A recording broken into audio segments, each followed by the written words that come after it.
السلام علیکم جی، میرا نام ڈاکٹر اسامہ بن سعید ہے اور میں بطور assistant professor orthopaedics and support surgery ابا میڈیکل کالج میں کام کر رہا ہوں۔ اس کے ساتھ ساتھ میں فیصل ہاسپٹل میں اور شفا انٹرنیشنل ہاسپٹل میں as a consultant orthopaedics and support surgeon بھی اویلیبل ہوں۔ آج میں کچھ امپورٹنٹ ایسی ڈیزیز پہ بات کرنا چاہتا ہوں جو کہ بڑی کامن ہے ہماری پریکٹس میں، جو کہ میں روز انکاؤنٹر کرتا ہوں، اپنے کلینک کے اوپر پیشنٹس کو دیکھتا ہوں۔ وہ انڈیویجولز جو فزیکلی ایکٹیو ہیں، ینگ ایڈولسنٹس یعنی جو ٹین ایج گروپ ہے اس سے لے کے ہمارے ینگ ایکٹیو پیشنٹس جو کہ فزیکلی ایکٹیو ہیں، اسپورٹ پرسنل ایتھلیٹس جو ہیں، اور مڈل ایج گروپ اور اولڈ ایج گروپ، ان سب میں بڑی کامن ہے۔ اور پرابلم اس کا یہ ہے کہ بڑا کامن مس ڈائگنوسس، مس پرسیپشن اس میں پائی جاتی ہے۔ پرٹیکولر ڈائگنوسس کا پتہ نہیں لگتا، پھر ٹریٹمنٹ آپشن صحیح طرح اویئر نہیں ہوتے پیشنٹس اس کے لیے بھی۔ سو یہ ایفرٹ ہماری صرف اس لیے ہے کہ پیشنٹس کو کمپلیٹ ایجوکیشن اور اویئرنیس پرووائڈ کی جائے ریگارڈنگ دیز ڈیزیزز۔ سو سب سے پہلے میں بات کرنا چاہوں گا ٹینڈنائٹس کے اوپر۔ ٹینڈنائٹس ایک ایسا لفظ ہے جو کہ ہم اس کنڈیشن کے لیے یوز کرتے ہیں جہاں پہ ہمیں پٹھے یا جو پٹھا جہاں بون میں جا کے لگتا ہے اس کو ہم ٹینڈن بولتے ہیں، جس سے بون میں جا کے وہ فکس ہو جاتا ہے مسل، اس کو ہم بولتے ہیں۔ وہاں پہ جب انفلیمیشن یا سوزش یا کوئی اس طرح کی ہمیں سویلنگ پائی جاتی ہے اس کو ہم ٹینڈنائٹس کہتے ہیں۔ اس کی کئی وجوہات ہیں۔ سب سے جو موسٹ کامن میں کچھ وجوہات آپ کو بتا دوں گا۔ اس میں جو فزیکلی ایکٹیو لوگ ہیں اس میں آف کورس یہ اوور یوز انجری بھی ہو سکتی ہے، ایک ہی ٹینڈن کی یا پٹھے کی بار بار ریپیٹیڈ موومنٹ وہ بھی اس میں شامل ہے، اور اس میں کوئی ایسی میٹابولک ڈیزیز جو کہ انسان کے اندر جسم کے اندر چل رہی ہے، جس میں ڈائبٹیز ایک کامن ہے، جس میں مسلس کمزور ہو جاتے ہیں، اس میں بھی یہ کنڈیشن ہمیں دیکھنے کو ملتی ہے۔ اور ہائپر یوریسیمیا یعنی کہ یورک ایسڈ کی زیادتی، جب وہ کسی ایسی جگہ میں ڈپازٹ ہو جاتا ہے تو وہاں پہ بھی انفلیمیشن ہمیں ملتی ہے۔ اور بغیر کسی وجہ کے بھی کوئی بھی ایسا سڈنلی کوئی ایکسیڈنٹ ہو گیا، کوئی اسپورٹس انجری ہو گئی کسی اسپورٹس پرفارم کرنے کے دوران، اور سڈنلی کوئی ویٹ بیئرنگ انجری جب ویٹ اٹھایا، یا کوئی جم کے اندر کوئی ایکسرسائز کے دوران، یہ وہاں بھی کامن ہے۔ So all these conditions they include tendinitis, جس میں مسل کی سوزش ہو جاتی ہے۔ ٹینڈنائٹس ہمارے پاس جو کامنلی پریزنٹ کرتا ہے اس میں جو کامن پیشنٹس کی علامات ہوتی ہیں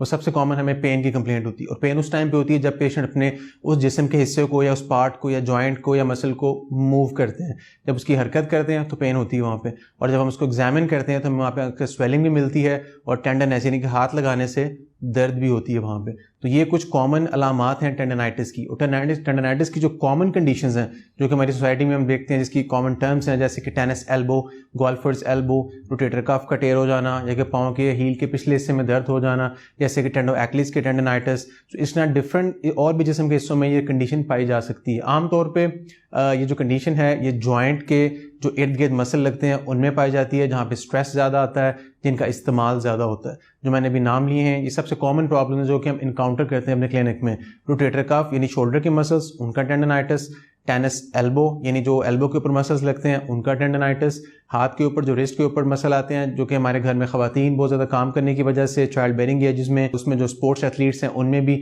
کامن ہے، ریسٹ کے اوپر جو مسل گزرتے ہیں ان کا ٹینڈنائٹس، ڈیکربنس ڈیزیز بھی کہتے ہیں، یا نی کے اراؤنڈ جو مسلز ہیں ان کا ٹینڈنائٹس، پاؤں کے اراؤنڈ جو مسلز ہیں جس میں ٹینڈویکلس میں نے بھی بولا اس کا ٹینڈنائٹس۔ یہ کچھ کامن ٹینڈنائٹس والی کنڈیشن ہیں جو میں اپنے کلینک میں پیشنٹس کو دیکھتا ہوں۔ ٹینڈنائٹس کا سب سے جو کامن مین پرابلم، جیسا کہ میں نے آپ کو بتایا کہ پین اور سویلنگ، یہ سب سے زیادہ اس میں پائی جاتی ہے، اور یہ پیشنٹ کی لائف کو کافی سیویئرلی اور برے طریقے سے افیکٹ کرتا ہے ٹو سم ایکسٹینٹ، کہ پیشنٹ اپنی روزمرہ کی جو زندگی ہے اس میں جو کام ہے، یعنی اگر کوئی پلیئر ہے تو وہ پرفارم نہیں کر سکتا، اپنی اسپورٹس نہیں کھیل سکتا۔ اگر کوئی روٹین ایکٹیویٹی، کوئی ڈیسک جاب یا کوئی آفس ورکر ہے تو اپنا تھوڑا سا وزن اٹھانا بھی اس کے لیے پاسبل نہیں ہوتا۔ ایون سم ٹائمز گلاس پکڑنا، کھانا کھانا، اس حصے کو استعمال کرنا، جیسے کہ ٹینس ایلبو میں کونی کا استعمال بہت مشکل ہو جاتا ہے، اور یہ یہاں تک انٹرفیئر کرتی ہیں لائف میں کہ آپ کے جو سونے کی ٹائم ہے اس میں بھی انٹرفیئر کرتی ہیں، نیند بھی ڈسٹرب ہو جاتی ہے اس سے۔ So tendinitis is a significant problem, it's a serious problem, اور یہ روزمرہ کی جو زندگی ہے اور اس کی روٹین ایکٹیویٹیز میں ہمارے پیشنٹس کی بہت حد تک انٹرفیئر کرتا ہے۔ تو اسی لیے جو میں اپنے پیشنٹس کو سجیسٹ بھی کرتا ہوں کہ اس کا ٹریٹمنٹ اور ڈائگنوسس، سب سے پہلے اس کو تشخیص کروائی جائے، یعنی اس کا ڈائگنوز کیا جائے، اس کو کہ پرابلم کیا ہے، کس ٹائپ کا ٹینڈنائٹس ہے، کس حصے کا ٹینڈنائٹس ہے، اور اس کا ٹریٹمنٹ اسی وقت ہم ایڈوائز کرتے ہیں کہ کیا جائے۔ اب moving on to the treatment, tendinitis کا جو ٹریٹمنٹ ہے میری پریکٹس میں جو میں پیشنٹس کو پریفر کرتا ہوں، سب سے پہلے تو جسم کے اس حصے کو ہم کوشش کرتے ہیں اس کو ریسٹ دیا جائے۔ ریسٹ از ویری امپورٹنٹ، کہ ریسٹ کے دوران مسلس ہیل کرتے ہیں، ٹینڈنس جڑتے ہیں، جب تک اس کو ریسٹ نہیں دیا جائے گا وہ ہیل نہیں ہوتا، وہ زخم بھرتا نہیں ہے، اس حصے کو ریسٹ دینا بہت ضروری ہے۔ جس طرح اگر پاؤں کے ایریا کے ٹینڈنائٹس ہے تو ہم یونیس کو کہتے ہیں کہ ویٹ بیئرنگ کم کر دیں، اپنی ایکٹیویٹیز کو کم کر دیں۔ ٹینس ایلبو میں یہی ایڈوائز کرتے ہیں کہ ہر وہ ایکٹیویٹی سے اوائڈ کیا جائے، وہ ایکٹیویٹی یا وہ حرکت ان کو منع ہے جس سے پین آتی ہے کونی میں. اس طرح شولڈر کے ساتھ کرتے ہیں کہ اس سائڈ پہ سوئیں نہ اور اس سائڈ پہ وزن نہ اٹھائیں, ویٹ بیئرنگ نہ کریں. سو یہ مائنر سی چیزیں ہیں لیکن it makes a difference. So I hope کہ آپ کو اب تک سمجھ آ گئی ہوگی ٹینڈنائٹس کیا چیز ہے. So we'll see you in our next video.